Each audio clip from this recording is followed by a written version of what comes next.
नमस्कार मित्रों, RBIS विशेष classes में आप सभी का हार्दिक स्वागत है। देखिए, इतिहास के महत्वपूर्ण प्रश्न जो कि परीक्षा में पूछे गए हैं, यह वीडियो बहुत महत्व है सभी PCS परीक्षा के लिए, समीक्षा अधिकारी परीक्षा, अपर निजी सचिव परीक्षा, है ना, उत्तर प्रदेश SSC पेट परीक्षा, सभी परीक्षाओं के लिए यह वीडियो महत्वपूर्ण है। क्वालिटी खराब है लेकिन मटेरियल में दम है।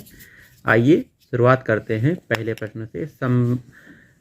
सम्राट कुमारगुप्त की माता कौन थी? तो ध्रुव देवी कुमारगुप्त की माता थी। व्याख्या देख लीजिए। चंद्रगुप्त द्वितीय के बाद कुमारगुप्त प्रथम साम्राज्य की गद्दी पे बैठते हैं। वह चंद्रगुप्त की पत्नी ध्रुव देवी से उत्पन्न सबसे बड़ा पुत्र था। अगला प्रश्न है, निम्नलिखित में से कौन सा युग्म सुमेलित नहीं है? तो हर्ष ने रत्नावली पुस्तक लिखी, सही है। शूद्रक की मृच्छकटिकम है। विशाख दत्त की देवी चंद्रगुप्तम है। मुद्रा राक्षत आपकी यह राजशेखर की नहीं है, यही ऑप्शन सही है। ठीक है।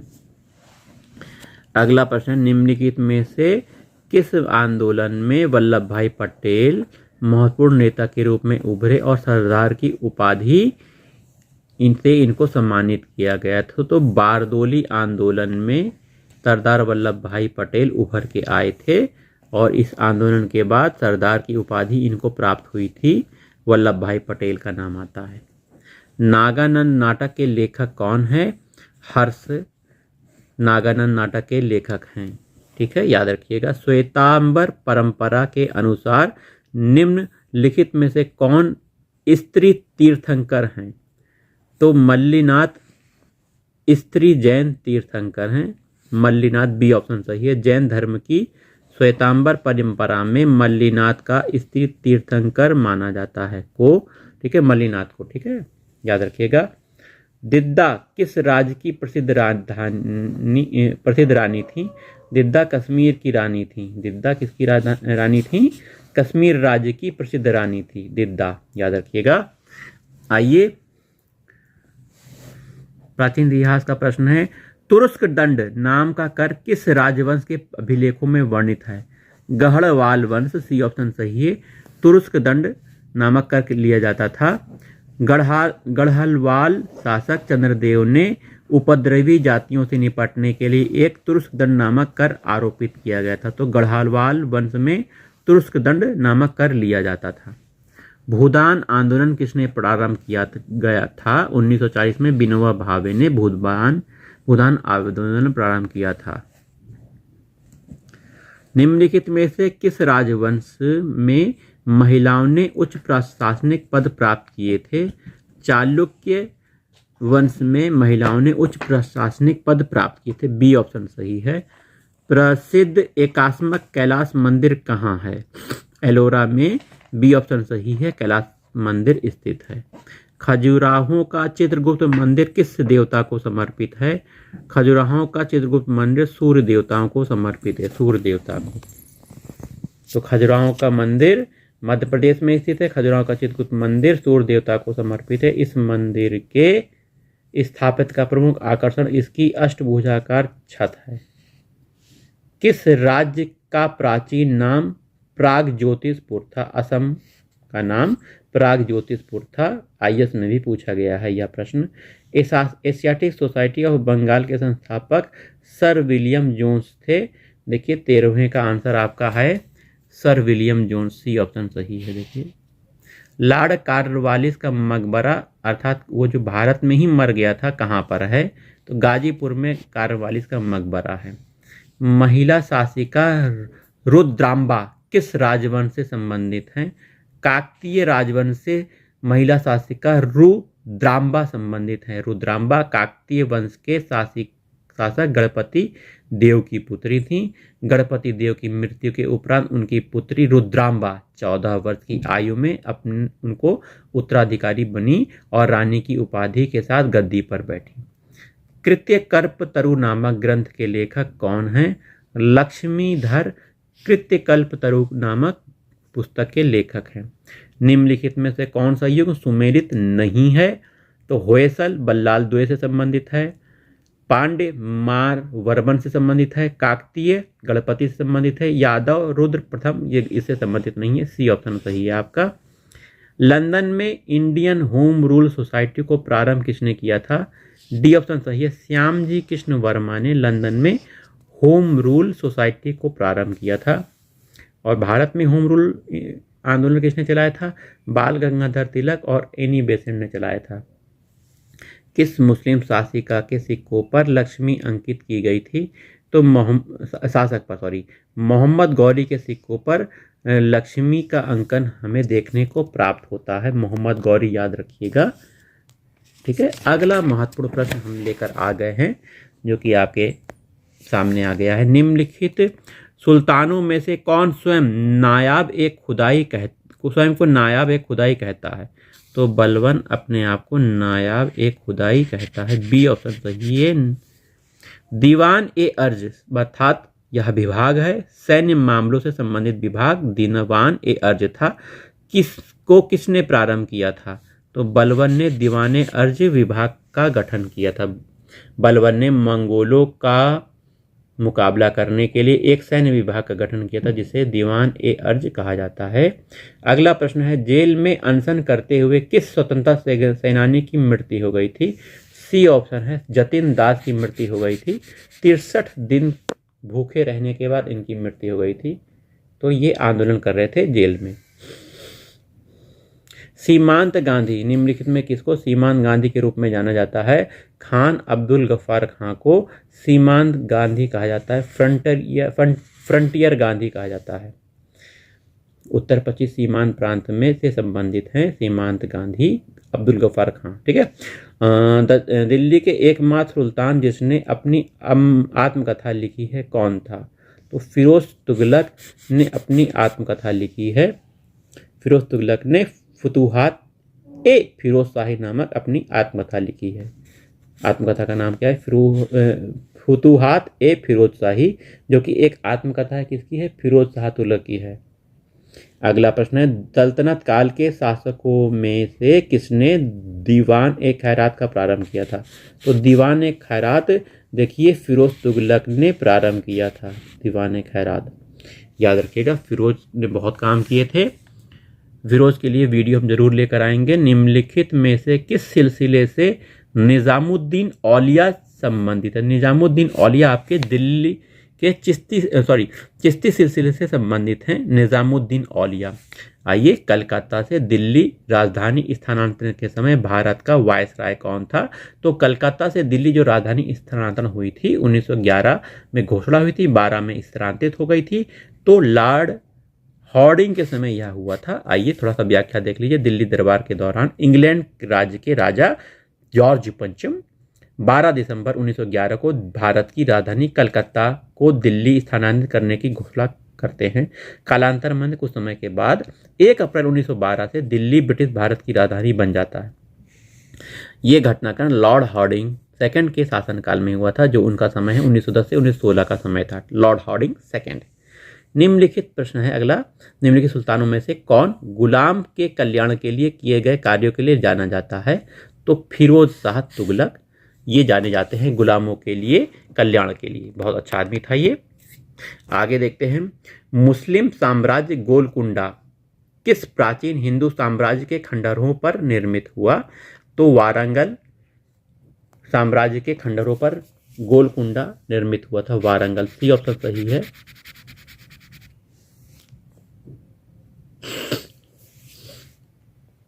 अपने पतन के पश्चात बहमनी साम्राज्य 5 भागों में बंट गया। निम्नलिखित में से कौन उसमें नहीं था? तो गोलकुंडा के कुतुब शाही, बिल्कुल सही है ना। दूसरा बीजापुर के आदिल शाही, बिल्कुल सही। बीदर के बरी शाही, बिल्कुल सही। खान देश के खान शाही, ये गलत है। तो बहमनी साम्राज्य के पतन के उपरांत उनके स्थान पर 5 नवीन राजवंश का गठन हुआ था, उदय हुआ था।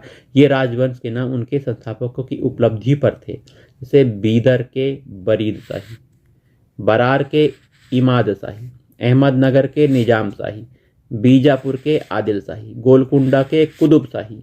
ठीक है। आइए अगला प्रश्न है, कृष्णदेव राय का संबंध किस राजवंश से था? तो तुलुव वंश से था। संगम काल में तुलुव वंश आता है आपका, है ना। तो तुलुव वंश से कृष्णदेवराय का संबंध था। वैदिक साहित्य के प्रसिद्ध टीकाकार सायण किस काल से संबंधित थे? विजयनगर साम्राज्य से संबंधित थे सायण, ठीक है। आइए, बाबर ने अपनी आत्मकथा ताजुके बाबरी किस भाषा में लिखी है? तुर्की भाषा में लिखी है बाबर ने अपनी आत्मकथा। टी ऑप्शन सही है। इस आत्मकथा का क्या नाम है? ताजुके बाबरी। हुमायूं को आश्रय देने वाला साफाविद शासक कौन था? तो शाह तहमस्प फर्स्ट था। बी ऑप्शन सही है। शेरशाह सूरी से पराजित होने के बाद हुमायूं ने ईरान के साफाविद शासक तहमस्प एक के दरबार में शरण ली थी। 1932 में पूना समझौता से कौन प्रत्यक्षता प्रभावित हुए? तो दलित लोग प्रत्यक्षता प्रभावित हुए। पूना समझौता हुआ था, ठीक है, इन्हीं से संबंधित था। इन्हीं के मुद्दों पर, दलितों के मुद्दे पर बातचीत काफी हुई थी। पूना समझौता। हुमायूं नामा किसने लिखी थी? गुलबदन बेगम ने लिखी है हुमायूं नामा। ए ऑप्शन सही है, गुलबदन बेगम। निम्नलिखित में से कौन सा अधिकारी इस्लामी कानून का संरक्षक था? तो सद्र उस सुदूर इस्लामी कानून के ये संरक्षक अधिकारी हैं। मुगल काल में सद्र उस सुदूर धार्मिक विभाग का प्रमुख था। इसके अलावा दान और अनुदान की इसी के जिम्मे था। साथ ही यह न्याय विभाग का भी प्रधान था। सद्र उस सुदूर। आइए अगले महत्वपूर्ण प्रश्नों पर आ जाते हैं, जो कि ऑल इंडिया अनटचबिलिटी लीग, जो कालांतर में हरिजन सेवक संघ के रूप में जाना जाता है, का गठन कब किया था? 1932 में बनी थी। 30 सितंबर 1932 का समय आप याद कर लीजिए। 30 सितंबर 1932 में हरिजन सेवक संघ की स्थापना हुई थी, जिसका पहला नाम था ऑल इंडियन अनटचबिलिटी लीग। 1943 में सुभाष चंद्र बोस ने स्वतंत्र भारत सरकार गवर्नमेंट ऑफ इंडिपेंडेंट इंडिया का गठन सिंगापुर में किया था। याद रखिएगा, सी ऑप्शन सही है। मुगलों के काल में परगना के प्रशासन का मुखिया कौन होता था? परगना का प्रशासन का मुखिया सिकदार होता था। याद रखिएगा, मुगल काल में सिकदार। अकबर ने किसे जगत गुरु की उपाधि दी थी? हरिविजय सूरी को जगत गुरु की उपाधि दी थी। जब्ती व्यवस्था के अंतर्गत सर्वाधिक उपजाऊ भूमि किस रूप में वर्गीकृत की गई? तो पोजल के रूप में वर्गीकृत की गई थी। ए ऑप्शन सही है। निम्नलिखित में से किसे दोहरे गुंबद का प्राचीनतम उदाहरण माना जाता है? हुमायूं के मकबरे को दोहरे गुंबद का प्राचीनतम उदाहरण माना जाता है। हुमायूं का मकबरा दिल्ली में स्थित है, ठीक है। कौन मुगल सम्राट चित्रकला का उत्कृष्ट मर्मज्ञ था? जहांगीर, जो कि बहुत बड़े पियक्कड़ थे, यही चित्रकला का उत्कृष्ट मर्मज्ञ जानते थे। बहुत बड़े चित्रकार थे मतलब। निम्नलिखित में से मुगल शासकों में से किसने सर्वप्रथम तुलादान को, जो हिंदुओं का तुलाभार समारोह था, को स्वीकार किया था? तो तुलादान को किसने स्वीकार किया था? अकबर जी ने स्वीकार कर लिया था। अकबर एक सहिष्णु व्यक्ति था। निम्नलिखित शासकों में से किसने राम और सीता जी के अंकन सहित सिक्के चलवाए थे? अकबर जी ने ही चलवाए थे। किसने चलवाए थे? अकबर जी ने चलवाए थे। ग्रंथ एक पुस्तक है जिसका नाम है अनवर ए सुहेली। इसका फारसी अनुवाद क्या है? तो इंपॉर्टेंट प्रश्न है ये, आईएएस में पूछा गया है। तो ये पंचतंत्र का फारसी अनुवाद क्या है? अनवर ए सुहेली है। याद रखिएगा, अनवर ए सुहेली ये फारसी अनुवाद पंचतंत्र का है। पंचतंत्र विष्णु शर्मा के द्वारा लिखी गई है। आइए, एतमाद उद दौला का मकबरा किसने बनवाया था? तो नूर जहां ने बनाया था। शाहजहां की पत्नी का नाम है नूर जहां, और एतमाद उद दौला नूर जहां के पप्पा थे। किसके काल में प्रसिद्ध मयूर सिंहासन निर्मित हुआ था? तो शाहजहां के शासन काल में। जहांगीर के बेटे का नाम है शाहजहां के काल में मयूर सिंहासन बना था। आइए, मालविकाग्नि और अग्निमित्र नाटक में विदिशा के शासक के रूप में वर्णित अग्निमित्र किस राजवंश से संबंधित थे? तो शुंग वंश से संबंधित थे आपके अग्निमित्र। कालिदास ने रचना की है। मालविकाग्निमित्र में अग्निमित्र शुंग वंश के शासक थे। निम्नलिखित लेखकों में से कौन अकबर का घोर आलोचक था? तो बदायूनी जी अकबर के बहुत बड़े आलोचक थे। राजकुमार दारा शिकोह ने किसका फारसी में अनुवाद किया था? इंपॉर्टेंट आदमी है दारा शिकोह जी। तो उपनिषद का फारसी में अनुवाद हमारे दारा शिकोह जी के द्वारा किया जाता है। अगले महत्वपूर्ण प्रश्न पर आ जाते हैं। औरंगजेब के राज्यकाल का महत्वपूर्ण ग्रंथ क्या है? फुतुहाते आलमगीरी किसके द्वारा लिखा गया था? ईश्वर दास के द्वारा लिखा गया था। ईश्वर दास ने फुतुहाते आलमगीरी लिखा, जिसके बारे में हमें औरंगजेब के राजकाल के बारे में जानकारी प्राप्त होती है। सर टॉमस रो ब्रिटिश दूत के रूप में जहांगीर के शासनकाल में भारत आया था। सर टॉमस रो 1615 में आया था। हॉकिंस 1608 में आया था। जहांगीर के समय ही आया था। आइए, निम्नलिखित मध्यकालीन शासकों में से किसने आगरा शहर की स्थापना की थी? सिकंदर लोदी।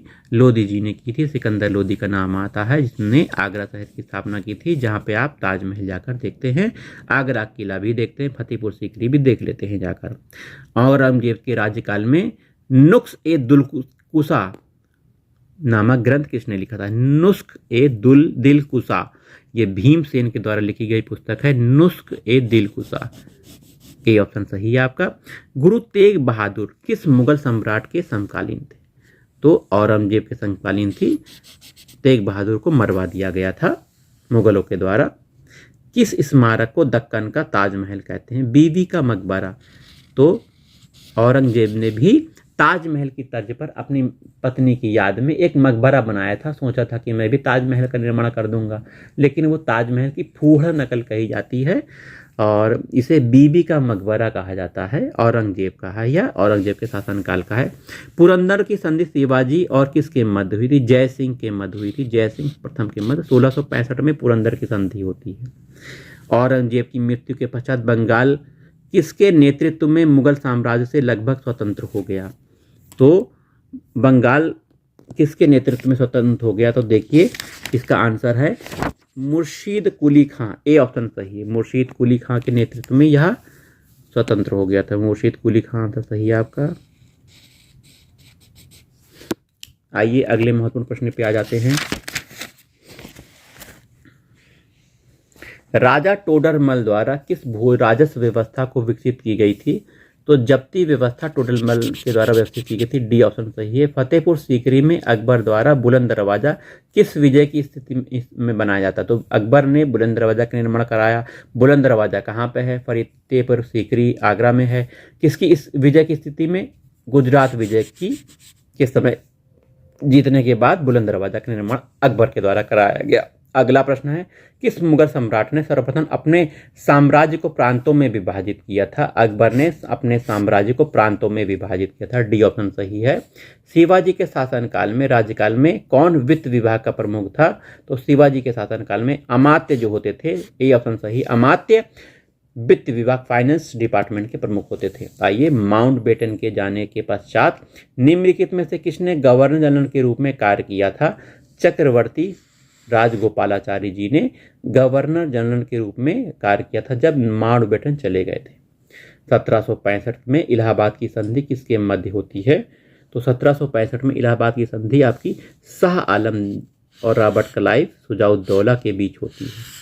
ठीक है, शाह आलम द्वितीय और Robert Clive Shujauddaula. D option सही है। किस मौलवी ने 1857 की क्रांति को जिहाद अर्थात धर्म युद्ध की संज्ञा दी है? अहमदुल्लाह।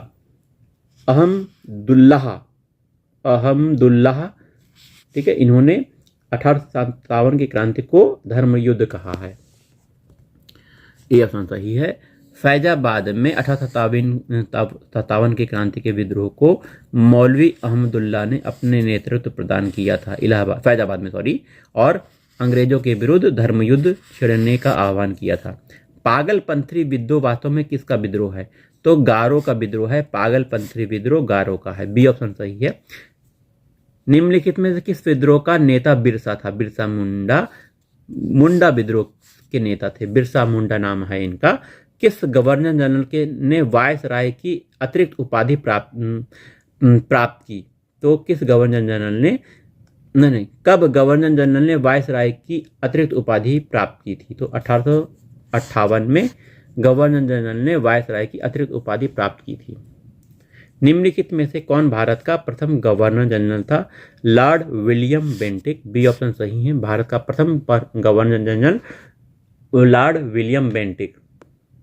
ब्रिटिश शासन में ब्रिटेन के केवल एक ही राजा ने भारत की यात्रा की एवं अपना एक भव्य दरबार लगाया था, जॉर्ज पंचम। जॉर्ज पंचम 1911 में दिसंबर में भारत आते हैं और भारत की राजधानी कलकत्ता से दिल्ली स्थानांतरण हो जाता है इन्हीं के भाषण में। ठीक है, राजधानी परिवर्तन होता है। आइए, पुर्तगाली नियंत्रण से गोवा कब स्वतंत्र हुआ था? 1961 में गोवा स्वतंत्र हुआ था। ठीक है, याद रखिएगा 1961 में गोवा स्वतंत्र हुआ था। अगला देखिए, 1843 के इंडिया एक्ट 5 के द्वारा किसे अवैध घोषित कर दिया था? बहुत इंपॉर्टेंट है, बहुत ज्यादा इंपॉर्टेंट है। गुलामी प्रथा, गुलामी प्रथा को अवैध घोषित कर दिया गया था। ठीक है, कैबिनेट मिशन 1946 में भारत आया था। कब आया था? दिन याद बताना है। 24 मार्च का नाम है, ए ऑप्शन सही है। 24 मार्च 1946 को कैबिनेट मिशन भारत आया था। आर्य समाज की स्थापना मुंबई में हुई थी, बी बंबई में हुई थी। दयानंद सरस्वती ने किया था। निम्नलिखित में से किसके द्वारा भारत के प्रत्येक संघीय क्षेत्र में एक शिक्षा विभाग स्थापित करने की संस्तुति की थी? तो वुड डिस्पैच 1854 में भारत के प्रत्येक संघीय क्षेत्र में एक शिक्षा विभाग स्थापित करने की बात की गई थी। शिक्षा का Magna carta Wood dispatch act 1854 को कहा जाता है। वुड डिस्पैच के अंतर्गत कंपनी के शासन के अंतर्गत 5 प्रांतों बंगाल, मद्रास, बंबई, उत्तर प्रदेश सीमा प्रांत, पंजाब में एक एक शिक्षा विभाग के निर्माण की योजना बनाई गई थी। इस विभाग में के लोक लेखा निदेशक के अंतर्गत कार्य करने का प्रावधान किया गया था। निम्नलिखित में से किस संस्था ने भारत में सर्वप्रथम अंग्रेजी शिक्षा का प्रसार किया था? तो बाप्टिस्ट मिशन कॉलेज श्रीरामपुर ने सर्वप्रथम भारत में अंग्रेजी शिक्षा का प्रसार किया था। Baptist mission college Serampore. Raja Rammohan को राजा की उपाधि किसके द्वारा प्रदान की गई थी? तो अकबर द्वितीय के द्वारा प्रदान की गई थी। पीसीएस में कई बार पूछा गया है। अकबर द्वितीय। राजा राममोहन की मृत्यु के पश्चात ब्रह्म समाज को किसने अनुप्राणित किया था? तो डी.एन. टैगोर ने किया था। डी.एन. टैगोर का नाम है देवेंद्रनाथ टैगोर। ठीक है, निम्नलिखित में से किसने हिंदू विधवा पुनर्विवाह अधिनियम पारित कराने में महत्वपूर्ण भूमिका निभाई थी? तो हिंदू विधवा पुनर्विवाह अधिनियम ईश्वर चंद्र विद्यासागर के प्रयासों से पारित किया गया था। यह अधिनियम भारतीय राष्ट्रीय कांग्रेस के प्रथम अध्यक्ष एलन ऑक्टेवियम ह्यूम थे, ए.ओ. ह्यूम कहा जाता है। ये ऑप्शन सही है। बंगाल विभाजन को निरस्त करने के लिए निम्नलिखित में कौन याद किया जाता है? तो लॉर्ड हार्डिंग बंगाल विभाजन को निरस्त कर देते हैं। ठीक है, लॉर्ड हार्डिंग सेकंड। निम्नलिखित में से कौन स्टुटगार्ट में आयोजित अंतर्राष्ट्रीय कांग्रेस में सम्मिलित हुआ तथा भारतीय तिरंगे को इन्होंने फहराया था? मैडम भीखाजी कामा ना, इन्होंने स्टुटगार्ट में आयोजित अंतर्राष्ट्रीय कांग्रेस में भाग लिया था और भारतीय तिरंगे का ध्वज को फहराया था। आइए, अगला प्रश्न है, बंबई में प्रथम महिला विश्वविद्यालय की स्थापना किसके गंभीर प्रयासों से हुआ था? डी.के. करवे जी के प्रयासों से प्रथम महिला विश्वविद्यालय बंबई में स्थापित किया गया था। आइए, 1916 में स्थापित इंडियन होम रूल लीग के प्रथम अध्यक्ष निम्नलिखित में से कौन थे? तो इंडियन होम रूल लीग के अध्यक्ष बेपिस्टा थे। देखिए, जोसेफ बेपिस्टा थे। सी ऑप्शन सही है आपका। थियोसॉफिकल सोसाइटी की स्थापना कहाँ की गई थी?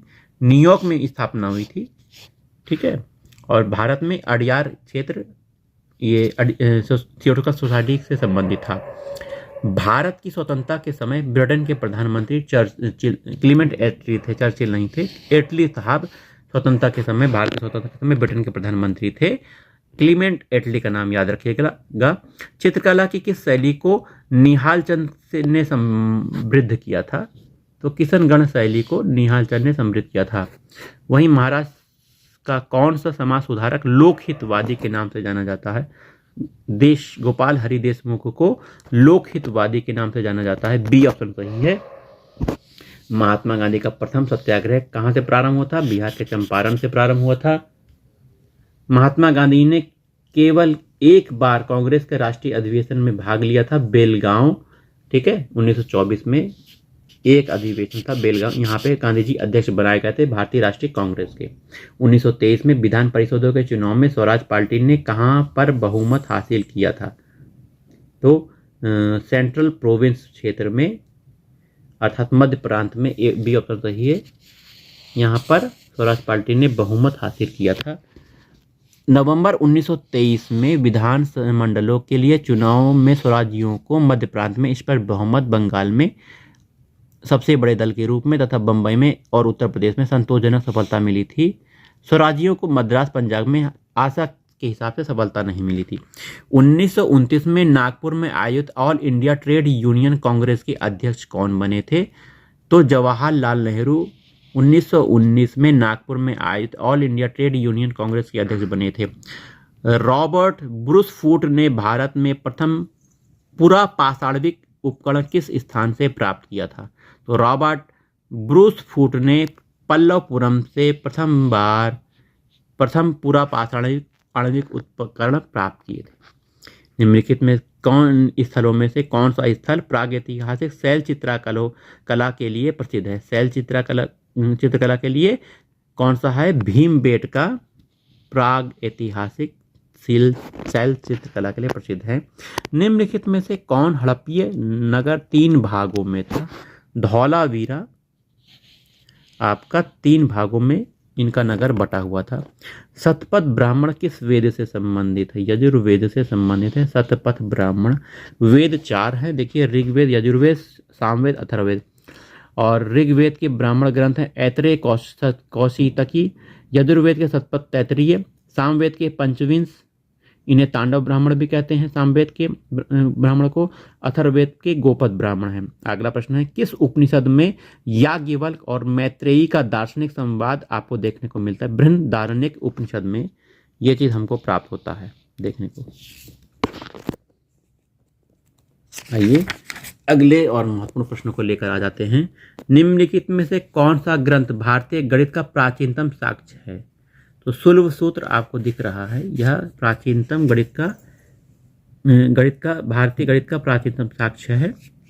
देखिए कुछ मिलान करने आए हुए हैं, ऋग्वेद, यजुर्वेद, सामवेद, अथर्ववेद।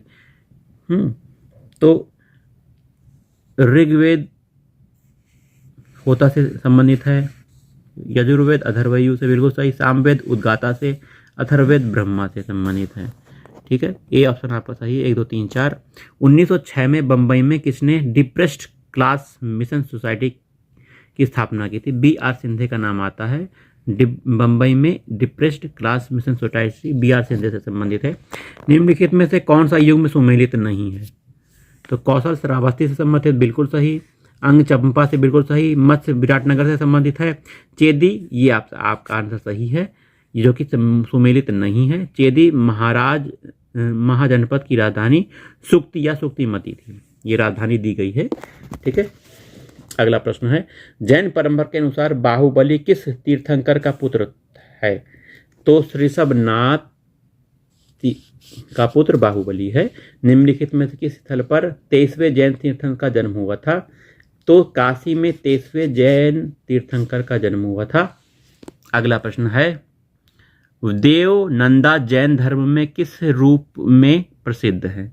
महावीर की माता जी का नाम देवनंदा था। जैन परंपरा में देवनंदा एक ब्राह्मण स्त्री थी जिसे महावीर की माता के रूप में अभिहित किया गया था। निम्नलिखित में से किसने चटगांव सत्याग्रह में वंदे मातरम नारे के साथ तिरंगा ध्वज लहराया था? सूरसेन चटगांव से संबंधित है, चटगांव शस्त्रागार से संबंधित है। निम्नलिखित राजाओं में से कौन जैन परंपरा में कुड़िक रूप से जाना जाता है? तो अजातशत्रु कुड़िक के रूप में जाने जाते हैं। बौद्ध भिक्षुणी संघ में सर्वप्रथम किसे प्रवेश मिला था? महाप्रजापति गौतमी को बौद्ध भिक्षुणी संघ में सर्वप्रथम सम्मिलित किया गया था। निम्नलिखित में से किसे बौद्ध परंपरा में भावी बुद्ध कहा गया है? तो ए ऑप्शन सही है, मैत्रेय को भावी बुद्ध कहा गया है। ए ऑप्शन सही है। बुद्ध चरित नामक ग्रंथ के लेखक अश्वघोष हैं। डी ऑप्शन सही है। बुद्ध चरित किसने लिखा? अश्वघोष ने। कांग्रेस छोड़ने के पश्चात सुभाष चंद्र बोस ने कौन सी पार्टी बनवाई थी? तो 1940 में 39-40 में फॉरवर्ड ब्लॉक की स्थापना उन्नाव में की गई थी सुभाष चंद्र बोस के द्वारा। प्राचीनतम विष्णु मूर्ति कहाँ से प्राप्त हुई है? मध्य प्रदेश से प्राप्त हुई है। डी ऑप्शन सही है। विष्णु और शिव के संयुक्त विग्रह की संज्ञा क्या है? हरिहर है।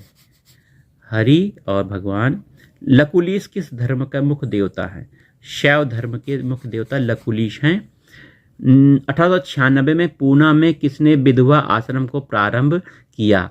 तो डी के कर्वे ने 1896 में पूना में विधवा आश्रम को प्रारंभ किया था। शंकराचार्य ने कहाँ पर 4 पीठों की स्थापना की थी? याद रखिएगा, शंकराचार्य जी ने बद्रीनाथ, श्रृंगेरी, पुरी और द्वारिका में आपके 4 ज्योतिष पीठ का निर्माण किया था, जिनका नाम है ज्योतिष पीठ आपका बद्रीनाथ में है, गोवर्धन पीठ श्रृंगेरी में है, शारदा पीठ पुरी उड़ीसा में है, श्रृंगेरी पीठ आपका द्वारिका में है। मौर्य युग में पोतवाध्यक्ष किस विभाग का प्रमुख था? तो तौल माप का प्रमुख था पोतवाध्यक्ष, मौर्य काल की बात है। निम्नलिखित में से किसने वर्नाकुलर प्रेस एक्ट लागू किया था? लॉर्ड लिटन के शासनकाल में वर्नाकुलर प्रेस एक्ट लागू किया गया था। अभिनव भारत संस्था के संस्थापक कौन है? विनायक दामोदर सावरकर जी हैं।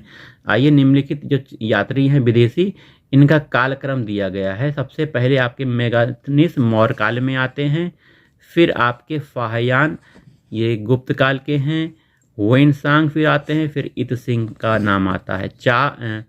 4 3 2 1 सी ऑप्शन आपका सही है। निम्नलिखित कुषाण शासकों में से किसने भारत में सर्वप्रथम स्वर्ण सिक्के का प्रचलन किया था? विम कडफिश ने किया था स्वर्ण सिक्कों का कुषाण शासक। कांग्रेस के किस अधिवेशन में नरमपंथी चरमपंथियों का विभाजन अपरिवार हो गया था? 1907 का सूरत अधिवेशन में ऐसा हुआ था। ठीक है। महात्मा गांधी के राजनीतिक गुरु का नाम क्या था? गोपाल कृष्ण गोखले था। ठीक है। आइए अगला प्रश्न है, चंद्रगुप्त द्वितीय ने अपनी पुत्री प्रभावती गुप्त का विवाह किस राजवंश के राजा के साथ किया था? तो यह विवाह वाकाटक वंश के राजा के साथ हुआ था। गुप्त सम्राट चंद्रगुप्त सेकंड ने अपनी पुत्री कुबेर नागा से उत्पन्न जो हुई थी का विवाह वाकाटक शासक रुद्रसेना सेकंड से किया था। तो यह वीडियो कैसा लगा? मिलते हैं अगले वीडियो में।